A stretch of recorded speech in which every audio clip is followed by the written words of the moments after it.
Hi everyone, welcome to another tutorial at what3words. In this video, we're going to take a look at Go Paddling. Go Paddling offers a range of exciting paddling experiences for beginners and refreshers.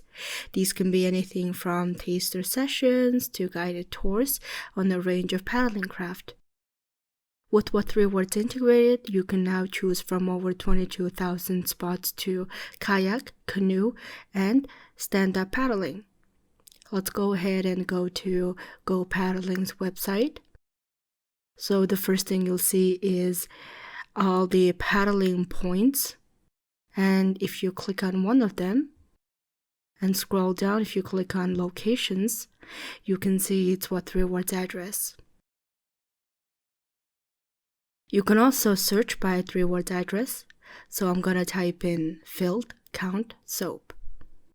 Right now it shows me all the paddling points around filled count soap. Alright, this is it for Go Paddling. Next time you go canoeing, kayaking, or paddling, I highly recommend you to use Go Paddling. See you next time.